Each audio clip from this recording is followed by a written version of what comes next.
Dobrodošli. Današnja tema dotiče se samog srca modernog obrazovanja. Suočavamo se sa jednom ogromnom dilemom kako uopšte predavati i ocenjivati u svetu gde veštačka inteligencija može da ponudi savršen, tačan odgovor u samo jednoj sekundi. A to, verujte, menja apsolutno sve iz korena. U redu, hajde da odmah zaronimo u srž problema. Veštačka inteligencija je praktično učinila da dobijanje tačnog odgovora postane dečija igra. To direktno potkopava decenije tradicionalnog podučavanja koje se, oslanjalo baš na to, na proveru znanja kroz tačne odgovore. I, evo ga, suštinsko pitanje koje oblikuje celu ovu našu priču. Ako mašina može da da odgovor, šta je onda uopšte zadatak učenika? A ako idemo korak dalje, šta je onda uloga nastavnika? Ovo pitanje zapravo razotkriva duboku krizu tradicionalnog sistema ocenjivanja. U tome je caka. Znate, kada se ocenjuje samo krajnji rezultat, taj finalni proizvod, potpuno se gubi uvid u to da li je učenik zaista nešto shvatio. Veštačka inteligencija tako može da stvori savršenu iluziju znanja, a da se onaj ključni deo, proces razmišljanja, uopšte nije ni dogodio. Sve nas ovo logično dovodi do jednog ključnog zaokreta, do samog srca rešenja. Moramo preći sa ocenjivanja proizvoda na vrednovanje procesa. Dakle, umjesto da pitamo šta znaš, pitanje sada glasi kako razmišljaš. Ova tabela to sjajno ilustruje. Levo imamo sumativno ocenjivanje, ono klasično, ocena na kraju polugodišta, a desno formativno, koje prati putanju misli, podržava razvoj. Ne ocenjuje se dakle samo odredište na koje je neko stigao, već se analizira čitava mapa putovanja do tog odredišta. Ovo je rečenica koja menja čitavu perspektivu. Uloga nastavnika se fundamentalno transformiše. On više nije sudija koji proverava tačnost, već postaje neka vrsta detektiva za učenje.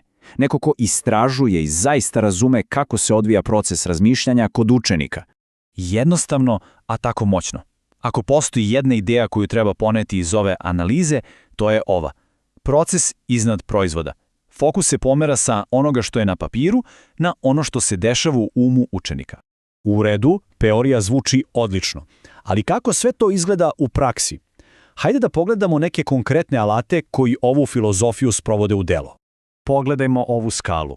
Ona je fascinantna jer meri nivo angažovanosti.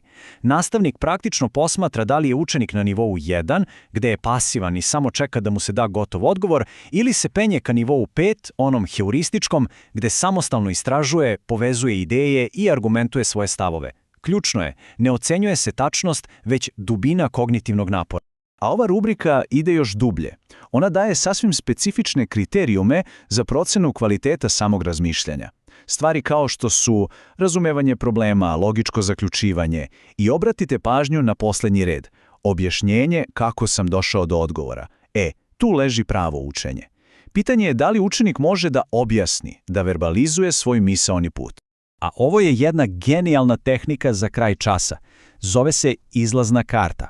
Zvuči jednostavno, zar ne? Za samo 3 minuta, postavljanjem ova 3 pitanja, nastavnik dobija neverovatan uvid u to kako učenik razmišlja o sopstvenom učenju. Ovo nisu pitanja o činjenicama, već o samom procesu razumevanja.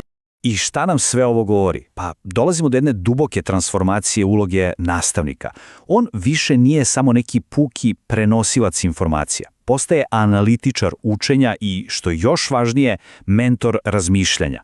A pogledajmo sad i iz perspektive učenika. Kada se stvori okruženje u kojem greška nije neuspeh, već samo koristan podatak, tada se stvara siguran prostor za istinsko učenje. A ova tačka, osjećala sam se sigurno da pogrešim, to je verovatno najvažnija stvar od svega. To je srž humanističkog pristupa. Ovaj citat, u samo par reči, savršeno sažima celu promenu. Dakle, umjesto da kontroliše i samo ocenjuje, nastavnik postaje mentor koji vodi i analitičar koji dijagnostikuje kognitivni razvoj. Pomak je ogroman. Dobro, ajde sada da se odmaknemo i pogledamo širu sliku. Da povežemo sve ovo sa jednom globalnom vizijom budućnosti obrazovanja. Jer ovdje se ne radi samo o jednoj metodi, već o nečemu mnogo većem. O očuvanju suštine same pedagogije. I sad neko bi mogao reći, u redu, ovo je samo jedna zanimljiva ideja, ali nije. Ključna stvar je da ovaj pristup nije usamljen, već je direktno usklađen sa globalnim standardima UNESCO-a za etičku upotrebu veštačke inteligencije. Ovdje vidimo principe kao što su učenje usmereno na čoveka, etika i naravno kritičko mišljenje. Ovo je možda i najvažnija poruka cele priče. Tehnologija se neprestano menja, znate, alati dolaze i prolaze, ali pravi principi dobrog podučavanja, ono posticanje radoznalosti, razvijanje kritičkog mišljenja, razumevanje kako neko uči, to ostaje večno. I za kraj, jedna misao koja zaokružuje sve. U ovom današnjem svetu, koji je preplavljen informacijama, možda najveći dar koji obrazovanje može da pruži nije samo znanje, možda je to sposobnost da se postane promišljeno, svesno i kritičko misleće biće. I to je zapravo onaj pravi krajnji cilj.